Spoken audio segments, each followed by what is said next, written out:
എന്താ ഉണ്ടായത്? കാലചക്രം ഇവിടെ ഒന്നും ഇല്ല ചാ. മായശക്തി ഇവിടെ എവിടെയോ കാലചക്രം ഒളിപ്പിച്ചിരിക്കുക. അതെടുക്കാതെ നമുക്ക് ഇവിടുന്ന് പോകാൻ പാടില്ല. നന്നായി അന്വേഷിക്ക്. പോകും. ശരി.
ഇവിടെ ഒക്കെ അന്വേഷിച്ചിട്ടും കണ്ടുപിടിക്കാനായില്ല.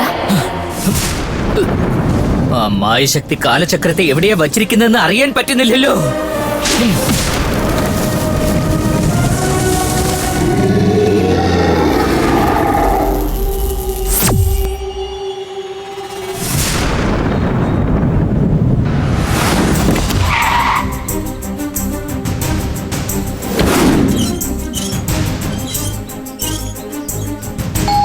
രാജു സാർ വന്നു. നമസ്കാരം സാർ. നമസ്കാരം. എന്താടോ അവര് പ്രശ്നമൊന്നും ഉണ്ടാക്കിയില്ലല്ലോ? വല്ലതും കഴിച്ചവര്? പ്രശ്നമൊന്നും ഉണ്ടാക്കിയില്ല സാർ, പക്ഷെ ഭക്ഷണം കഴിക്കുന്നില്ല. ഒരു ഇത്തിരി പിടിവാശി കൂടുതലാ. ഞാനൊന്ന് നോക്കട്ടെ.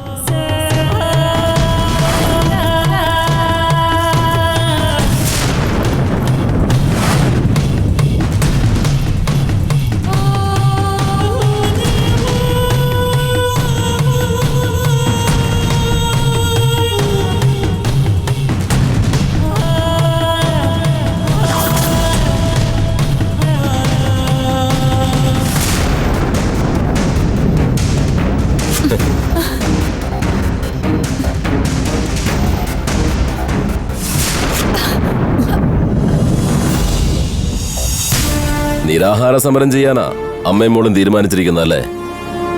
കൂടപ്പുറപ്പായ സ്വന്തം ചേച്ചിയാണെന്ന് പോലും നോക്കാതെ ഞങ്ങളെ കൊല്ലാക്കൊല ചെയ്യല്ലേ? ഇങ്ങനെയൊക്കെ ചെയ്യുന്നത് ശരിയാണെന്ന് തോന്നുന്നുണ്ടോ നിനക്ക്? ചേച്ചിയും മാളവികയും ഇങ്ങനെ കഷ്ടപ്പെടുത്തണമെന്ന് എനിക്ക് ആഗ്രഹം ഉണ്ടായിട്ടല്ല.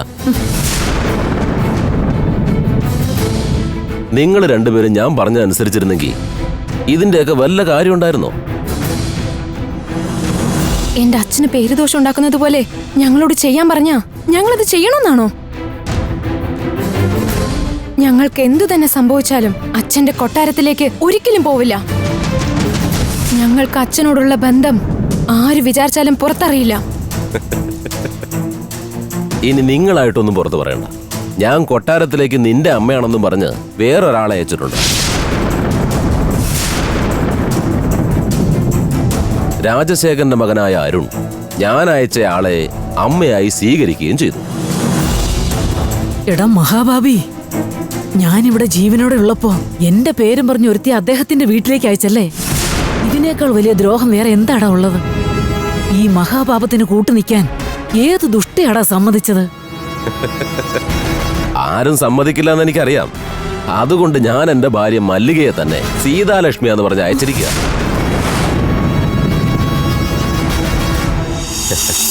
അധികം താമസിയാതെ തന്നെ ഞാൻ എന്റെ മകൾ വൃന്ദയെയും മാളവികയാണെന്ന് പറഞ്ഞ് അങ്ങോട്ട് കൊണ്ടുപോകും. എന്റെ ഭാര്യയും മോളെയും കുറച്ചു നാളാ കൊട്ടാരത്തിൽ താമസിപ്പിച്ച് രാജശേഖരന്റെ സകല സ്വത്തുക്കളും എന്റെ പേരിലാക്കും. അതെന്റെ പേരിലാകും വരെ അമ്മയും മോളും തൽക്കാലം ഇങ്ങനെ തന്നെ കഴിയേണ്ടി വരും. എടാ ദ്രോഹി, ആ നല്ല മനുഷ്യൻ എന്നെയും മോളെയും വിട്ടുപോയതിന്റെ ദുഃഖം എനിക്ക് ഇതുവരെ മാറിയിട്ടില്ല. ഇത്രയും വലിയൊരു ചതിയനായി പോയല്ലോ എന്റെ കൂടപ്പുറപ്പ്.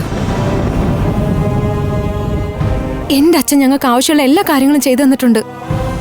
ഞങ്ങളുടെ കയ്യിലുള്ള എല്ലാ സമ്പാദ്യവും നിങ്ങൾക്ക് തന്നേക്കാം. എന്റെ അച്ഛന് പേരുദോഷം വരുത്തുന്ന ഒന്നും നിങ്ങൾ ചെയ്യരുത്.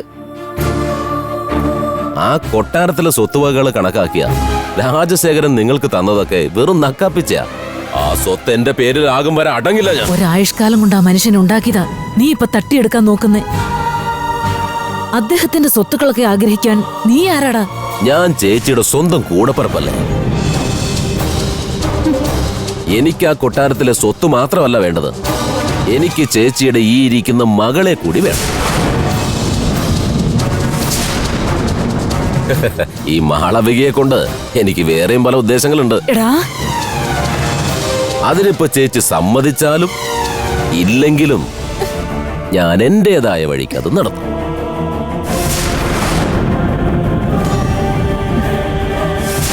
ആദ്യം സ്വത്തൊക്കെ എന്റെ കയ്യിലൊന്ന് വന്നോട്ടെ, അത് കഴിഞ്ഞ് പറയാം ഇവിടെ കൊണ്ടുള്ള പ്ലാൻ എന്താന്ന്.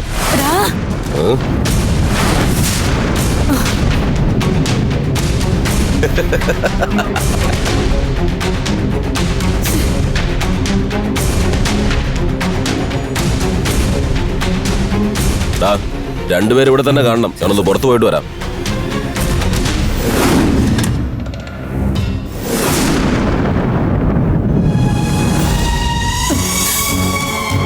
നിന്റെ അച്ഛന്റെ മരണത്തിന്റെ ഷോക്കിൽ നിന്ന് എനിക്ക് ഇതുവരെ പുറത്തു വരാനായിട്ടില്ല. ഈ മഹാഭാവി അദ്ദേഹത്തിന്റെ സ്വത്ത് കൈക്കലാക്കാൻ ശ്രമിക്കുന്നത് മാത്രമല്ല, നിന്റെ ജീവിതവും നശിപ്പിക്കാൻ നോക്കുകയാണല്ലോ മോളെ. ഇവനിൽ നിന്ന് എങ്ങനെ രക്ഷപ്പെടണമെന്ന് എനിക്കറിയില്ല മോളെ. അമ്മേ, അയാൾ പറയുന്നത് കേട്ട് അമ്മ വിഷമിക്കണ്ട. അവൻ എന്റെ അച്ഛന്റെ സ്വത്ത് ഒന്നും ചെയ്യാൻ പോകുന്നില്ല. എന്നെ അവനൊന്നും ചെയ്യാൻ കഴിയില്ല. അമ്മയൊന്ന് പേടിക്കാതിരിക്കുക.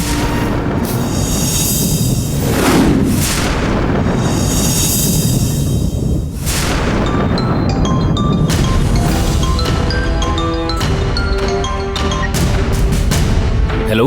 Hi Murali dear. നല്ല സ്വീറ്റ് വോയിസ് ആണല്ലോ. ആരാണെന്നൊരു പിടിയും കിട്ടുന്നില്ല. സുഖാണോ മുരളി? എനിക്ക് സുഖം തന്നെയാ. ഇതാരാ വിളിക്കുന്നത് മനസ്സിലായില്ല. കോണ്ടാക്ട് ചെയ്യാതായപ്പോഴത്തേക്കും എന്നെ മറന്നുല്ലേ? ഞാനാ ബാംഗ്ലൂരിൽ നിന്ന് സീമ. ഓ, സീമ. വോയിസ് കേട്ട് എനിക്ക് മനസ്സിലായതേ ഇല്ല. സോറി സീമ. ഓക്കേ ഡിയർ, ഞാനിപ്പോ നിന്റെ നാട്ടിൽ വന്നിരിക്കാ. നമുക്കൊന്ന് മീറ്റ് ചെയ്യണോ? ഓ ഷുവർ, അതിനെന്താ, നമുക്ക് ഉറപ്പായിട്ടും കാണാം. താനിപ്പോ എവിടെയാ ഉള്ളത്? ഞാനിപ്പോ ഒബ്രോൺ മോളിന്റെ തൊട്ടടുത്തുള്ള റെസ്റ്റോറന്റിലുണ്ട്. തനിച്ചിരുന്ന് ബോറടിക്കുന്നടാ. നിനക്കൊന്ന് വരാൻ പറ്റുമോ? ഓക്കെ ഓക്കെ, ഇപ്പൊ തന്നെ വരാം. ഒരു 10 മിനിറ്റ്. എന്നോ ഫേസ്ബുക്കിൽ വെച്ചുള്ള പരിചയം ഇവിടെ ഇപ്പോഴാ കൈ വന്ന് ചാടിയത്. തനിച്ച് വന്നിരിക്ക. ഇനിയുള്ള കാര്യം ഞാൻ ഏറ്റു.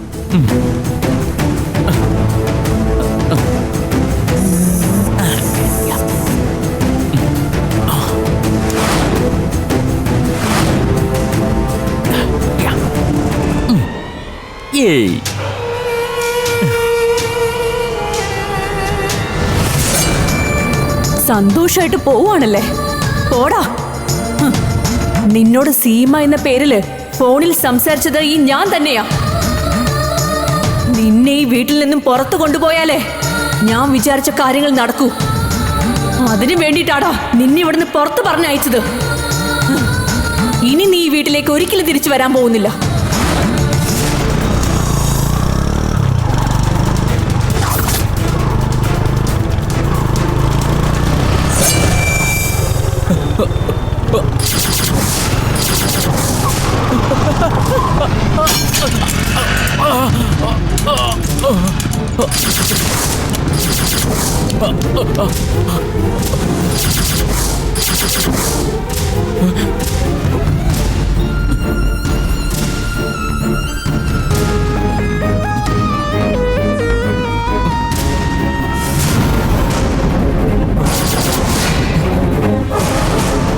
എന്താ ഭാഷാബായി ജപിച്ചു തന്ന ഏലസാണോ നീ അന്വേഷിക്കുന്നേ?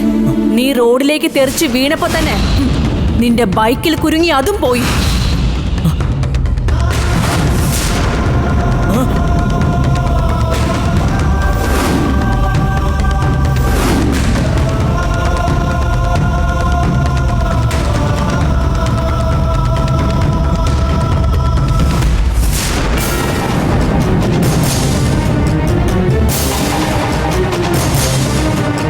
ഇനി നിന്നെ കൊല്ലാൻ എന്റെ മുൻപിൽ ഒരു തടസ്സവുമില്ല.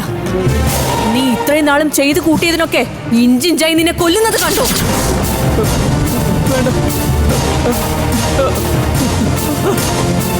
ഓടിക്കോ, നന്നായിട്ട് ഓടിക്കോ.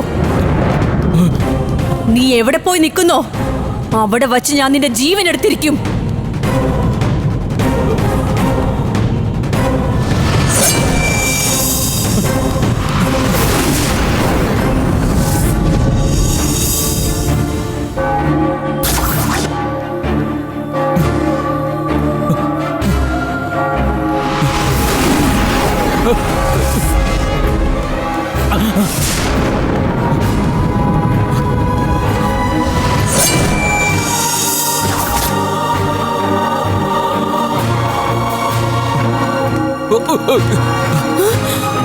ഫാദർ, എന്നെ രക്ഷിക്കണം ഫാദർ.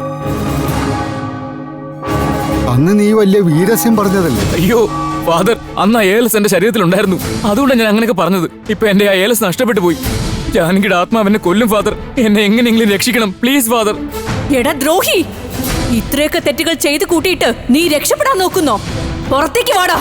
ആ, ഭയപ്പെടേണ്ട, എഴുന്നേൽക്ക്. ഫാദർ, ജാനകി പുറത്തുതന്നെ നിൽക്കാം ഫാദർ. എനിക്ക് പേടിയാവുന്നു. ഞാൻ നിന്റെ കൂടെ തന്നെയുണ്ട്.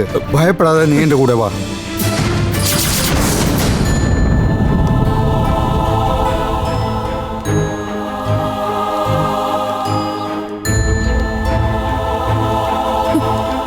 ഫാദർ, അവനെ രക്ഷിക്കാൻ ശ്രമിക്കരുത്. അവനെ എനിക്ക് വിട്ടു തന്നേക്ക്. അവൻ തെറ്റ് ചെയ്തവനായിരിക്കാം, എന്നാൽ അവനിപ്പോൾ കർത്താവിൽ അഭയം തേടിയിരിക്കുകയാണ്. ഇനി നീ അവനെ ഉപദ്രവിക്കരുത്. നിങ്ങൾ എന്തു പറഞ്ഞാലും ഞാൻ എന്റെ തീരുമാനം മാറ്റില്ല. ഞാൻ അവനെ കൊന്നിട്ടേ പോകും. ഇത് കർത്താവ് വസിക്കുന്ന സ്ഥലമാണ്. ഇവിടെ ആരുടെ രക്തവും ചിന്താൻ പാടില്ല. നീ അവന് മാപ്പ് കൊടുക്കണം. ഇവൻ ചെയ്ത തെറ്റുകൾക്കൊന്നും ഒരിക്കലും മാപ്പ് അർഹിക്കുന്നില്ല. ഈ മഹാബാബിക്ക് അഭയം കൊടുത്ത് ഈ ദേവാലയത്തിന്റെ പരിശുദ്ധി ഇല്ലാതാക്കരുത്. അവൻ ഇങ്ങോട്ടേക്ക് ഇറക്കി വിട്. നിന്റെ ഭർത്താവിനെയും കുഞ്ഞിനെയും കൊല്ലുമെന്നുള്ള പേടി കൊണ്ടല്ലേ നീ ഇവനെ കൊല്ലാൻ തുനിയുന്നത്? ഇനി അവൻ അതിന് മുതിരില്ല. നിന്റെ മുന്നിൽ ഇവിടെ വെച്ച് തന്നെ ഞാൻ അവനെ കൊണ്ട് സത്യം ചെയ്യിക്കാം. ഇവൻ കാര്യം കാണാൻ എന്തും ചെയ്യും. ഇവൻ പറയുന്ന വാക്ക് ഞാൻ ഒരിക്കലും വിശ്വസിക്കില്ല. ഇത്രയും നാൾ അവൻ നിന്നെ കബളിപ്പിച്ചിരിക്കാം, എന്നാൽ ഇപ്പൊ ഞാൻ അവനെ കൊണ്ട് സത്യം ചെയ്യിക്കാം. കർത്താവിന്റെ മുന്നിൽ വെച്ച് ചെയ്യുന്ന സത്യം അവൻ പാലിക്കുമെന്ന് ഞാൻ വാക്ക് തരാം. കർത്താവിനെ ഓർത്തും പരിശുദ്ധ മാതാവിനെ ഓർത്തും അവസാനമായി ഞാൻ ഒരവസരം കൂടി കൊടുക്കുക.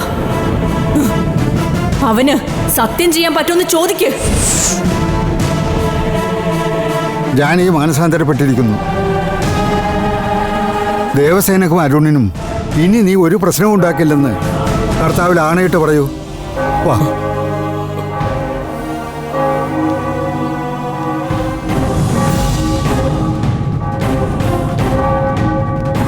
നീ ജീവിച്ചിരിക്കണമെങ്കിൽ ഇത് മാത്രമേ വഴിയുള്ളൂ.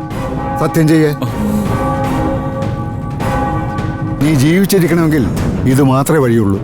സത്യം ചെയ്യേ.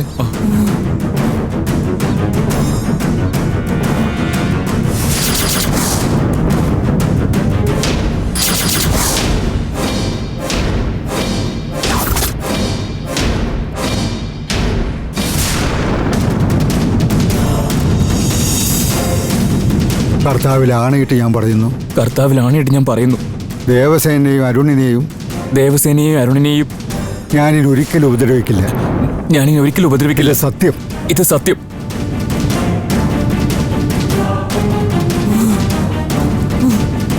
അവൻ സത്യം ചെയ്തല്ലോ. ഇനി നീ ഭയപ്പെടുന്ന പോലെ ഒന്നും സംഭവിക്കില്ല. ഫാദർ പറഞ്ഞത് കൊണ്ട് ഇപ്പൊ ഞാൻ ഇവനെ വെറുതെ വിടുക. ഈ സത്യത്തിനെതിരായി ഇനി ഇവൻ എന്തെങ്കിലും ചെയ്താ അതിനുശേഷം ഇവൻ പിന്നെ ജീവനോടെ ഉണ്ടാവില്ല.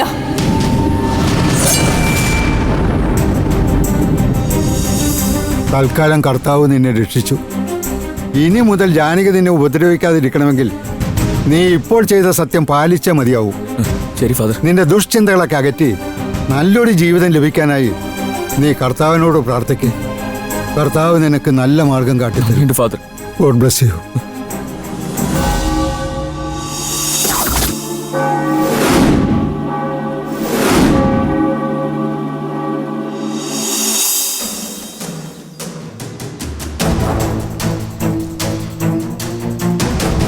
നമസ്കാരം സാർ.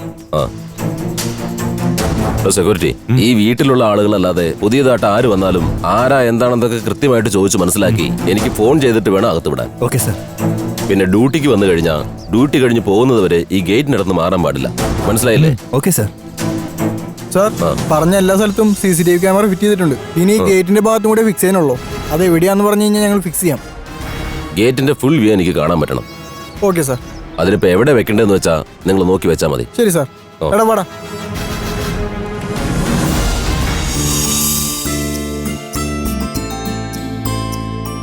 ആ ഗംഗെ, ഞാൻ ഓഫീസിൽ പോയിട്ട് വരാം.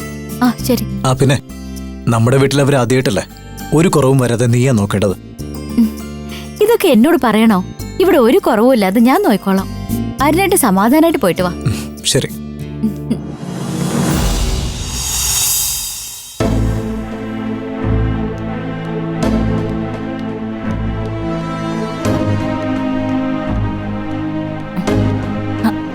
അരുൺ, എന്തിനാ എണീക്കുന്നേ? ഇരിക്കമ്മേ.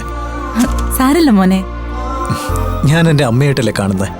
സ്വന്തം മകനോടുള്ള എല്ലാ അവകാശങ്ങളും അമ്മയ്ക്കുണ്ട്. എന്നെ ഇങ്ങനെ ബഹുമാനിക്കേണ്ട കാര്യമൊന്നുമില്ല. ശരി മോനെ, മോനെ ഓഫീസിലേക്ക് ഇറങ്ങിയായിരിക്കും അല്ലേ? പോയിട്ട് വാ. ആ, ശരി അമ്മേ. ദേവസേനെ, ദേ മോള് നോക്കി, ഇതാണ് നിന്റെ മുത്തശ്ശി.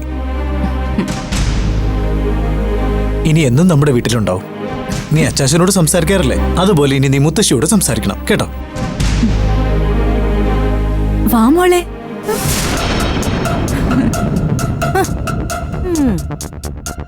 അവൾ ഇതുവരെ കണ്ടിട്ടില്ലാത്തോണ്ടോ? ഒന്ന് പരിചയപ്പെട്ട ശരിയാവും.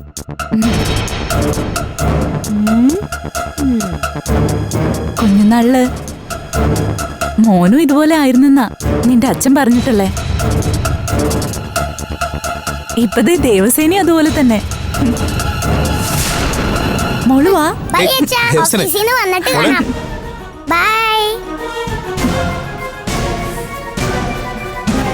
ഒന്ന് തൊടാൻ പോലും സമ്മതിക്കുന്നില്ലല്ലോ അവള്. 2 ദിവസം ഒന്ന് കഴിഞ്ഞോട്ടെ, അമ്മയുടെ പിന്നീന്ന് അവള് മാറില്ല. ഞാൻ പോയിട്ട് വരാം അമ്മേ. ആ ശരി. അവളുടെ ഒരു ഇടിച്ച ചിരി. നിന്നെ ഇവിടെ പിടിച്ച് കയറ്റിയ അരുൺ തന്നെ നിന്നെ അടിച്ചോടിക്കും. എന്റെ ഏട്ടൻ കൊടുത്ത ഫോട്ടോ ഒന്ന് കയ്യെ കിട്ടട്ടെ. നിനക്കും നിന്റെ കൂടെ വന്ന ആ ചേട്ടനും അതുവരെ ഈ വീട്ടിൽ സ്ഥാനം ഉണ്ടാവും. എന്റെ ഏട്ടൻ കൊടുത്ത ഫോട്ടോ ഒന്ന് കയ്യെ കിട്ടട്ടെ. നിനക്കും നിന്റെ കൂടെ വന്ന ആ ചേട്ടനും അതുവരെ ഈ വീട്ടിൽ സ്ഥാനം ഉണ്ടാവും.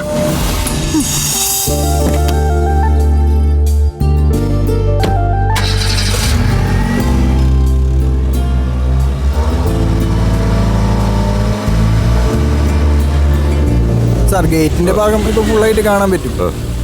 ഇനി വേറെ എവിടെയെങ്കിലും വേണമെങ്കിൽ പറഞ്ഞാൽ മതി, ഞങ്ങൾ ഫിറ്റ് ചെയ്ത് തന്നിട്ട് പോവാം.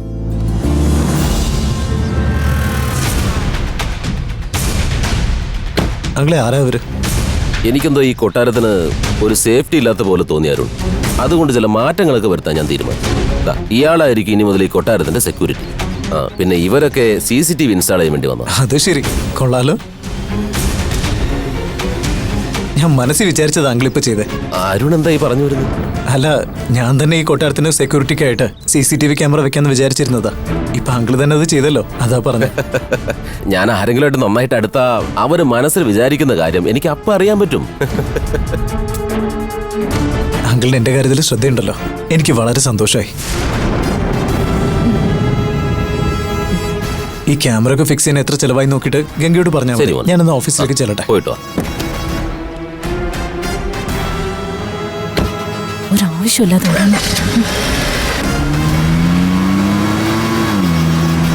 നിങ്ങളിവിടെ നിൽക്കുക, ഞാൻ അകത്ത് പോയി നിങ്ങൾക്ക് തരാനുള്ള ക്യാഷ് എടുത്തിട്ട് വരാം. ശരി സാർ.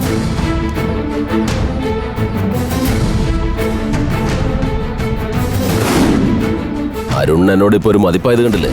നല്ല പേര് സമ്പാദിക്കുന്നൊക്കെ അവിടെ ഇരിക്കട്ടെ. നമ്മൾ ഇവിടെ വന്നിരിക്കുന്ന എന്തിനാന്ന് ഓർമ്മയുണ്ടോ? ഇവിടുത്തെ സ്വത്ത് അടിച്ചു മാറ്റാനാ. ഇങ്ങനെ എല്ലായിടത്തും CCTV ക്യാമറ കൊണ്ടുവച്ചാ അത് നമുക്ക് തന്നെ പ്രശ്നമാവില്ലേ? നമ്മുടെ കൺട്രോളിലല്ലേ ക്യാമറ ഉള്ളത്. ഇതുകൊണ്ട് നമുക്ക് ഒരു പ്രശ്നം ഉണ്ടാവാൻ പോകുന്നില്ല. ഈ കൊട്ടാരത്തിൽ എന്തൊക്കെയാണ് നടക്കുന്നതെന്ന് അറിയാൻ വേണ്ടിയിട്ടാ ഈ കൊട്ടാരത്തിന് ചുറ്റും 20 ക്യാമറ ഞാൻ സെറ്റ് ചെയ്തിരിക്കുന്നു.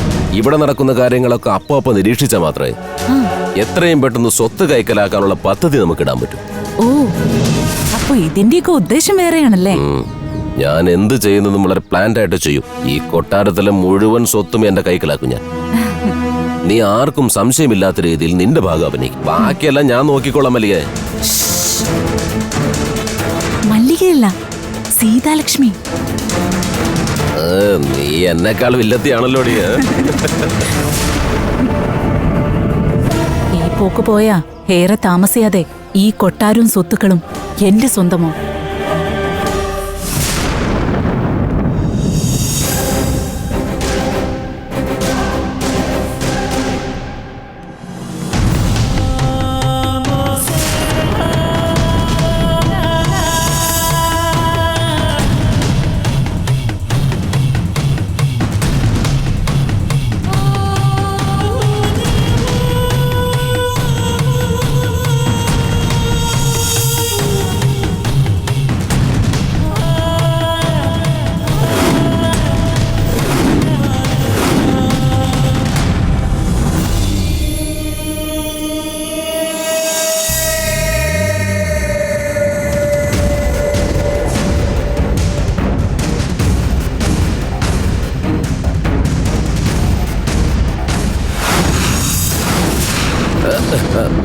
എന്താ ഗംഗേ?